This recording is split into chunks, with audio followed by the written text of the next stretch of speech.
Assalamualaikum warahmatullahi wabarakatuh. Perkenalkan, nama saya Rahani Alwan dari kelas 11 AKL 1. Di sini saya akan sedikit mengulas dan membahas tentang materi yang ada dalam pelajaran administrasi pajak, yaitu tentang jenis-jenis dan tata cara pajak.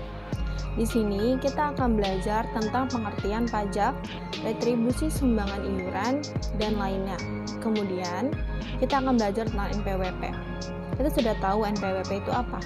Yang pasti NPWP adalah nomor pokok wajib pajak.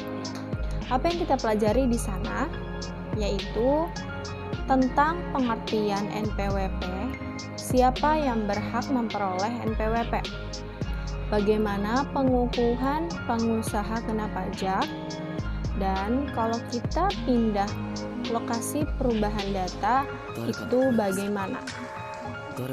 Dan yang ketiga adalah bentuk surat dalam perpajakan. Di sini kita akan mempelajari tentang SPT. SPT adalah surat pemberitahuan pajak. Sedangkan SPP surat setoran pajak, SKP surat ketetapan pajak, dan STP surat tagihan pajak. Selanjutnya, kita akan belajar menghitung dan mengisi formulir SPT PPh pasal 21.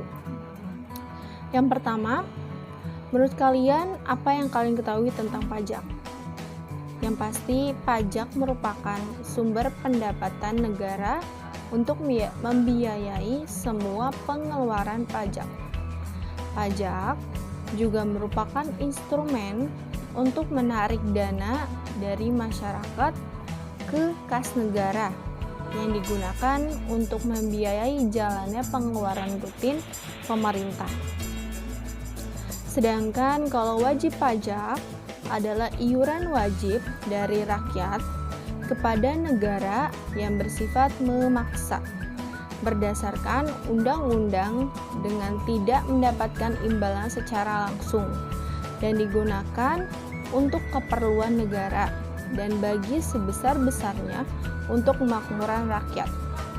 Yang serupa dengan pajak yaitu ada retribusi sumbangan, iuran bea materai cukai, dan bea masuk. Terus, apa yang membedakan dengan pajak? Nah, kita akan mempelajarinya di sini. Yang pertama, bea materai adalah pungutan yang dikenakan atas dokumen dengan menggunakan benda materai. Biasanya benda materai itu ada yang materainya nilainya 3.000, 6.000, dan 10.000, serta juga ada yang 7.000. Kalian sering kan mendengar istilah cukai.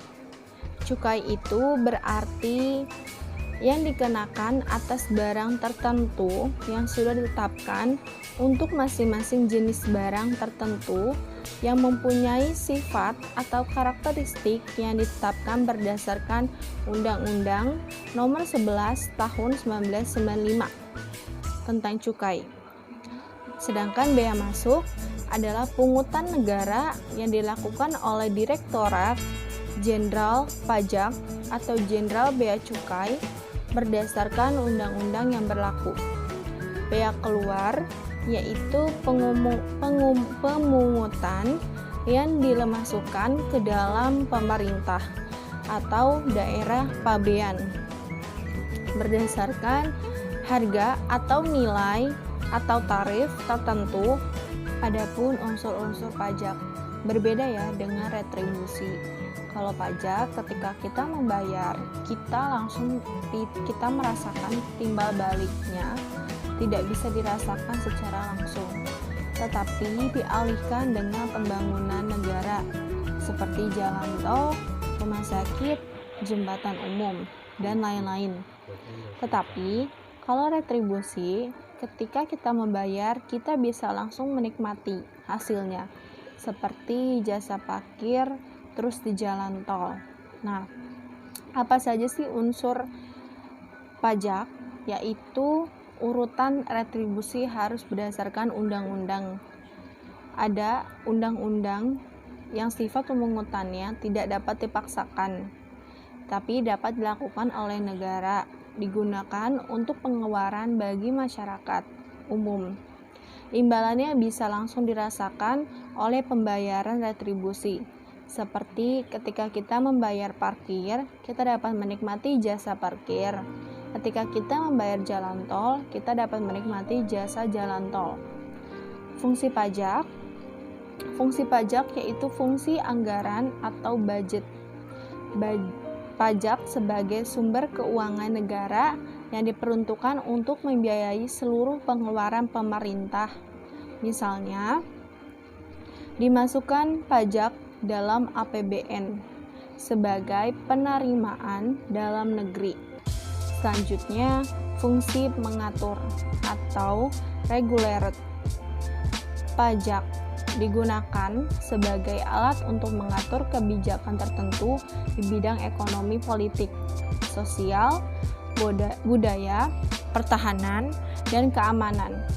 Contohnya, untuk mengatur bea cukai atau pajak barang produksi dalam negeri, kemudian pajak barang mewah yang tinggi untuk mengurangi biaya konsumsi pajak. Minuman keras dikenakan pajak yang tinggi sehingga konsumsi minuman keras dapat ditekan. Yang ketiga, fungsi pemerataan. Pendapatan pajak yang dipungut oleh pemerintah selanjutnya akan dikembalikan lagi kepada masyarakat dalam bentuk penyediaan fasilitas publik.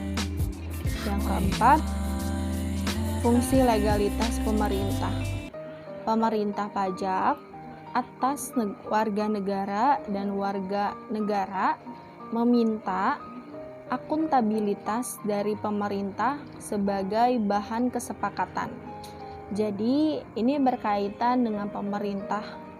Yang kelima, fungsi stabilitas, yaitu pemerintah memiliki dana untuk menjalankan kebijakan yang berhubungan dengan stabilitas harga. Contohnya, pemerintah mengatur peredaran uang di masyarakat dan menggunakan pajak. Adapun sistem-sistem pemungutan pajak, yaitu Official Assessment System, Self-Assessment System, serta Withholding Tax System. Official Assessment System yaitu besarnya pajak yang ditentukan oleh Fiskus. Jadi, yang menentukan besar pajak adalah pemerintah.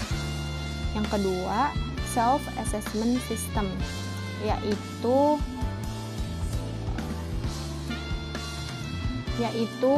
wajib pajak diberi kepercayaan untuk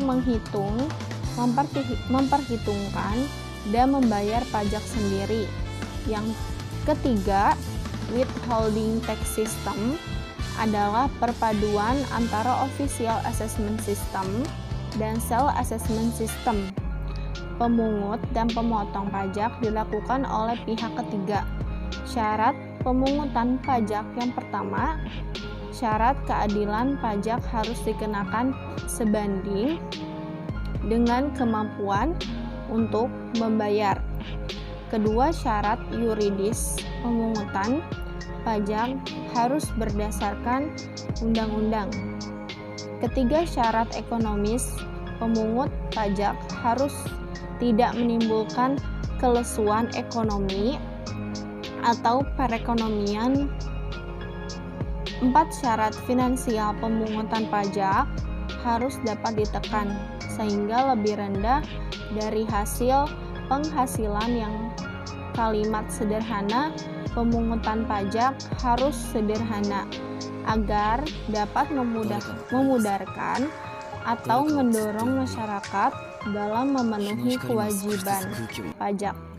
Sekian dari video pengulasan materi administrasi pajak dari saya. Wassalamualaikum warahmatullahi wabarakatuh.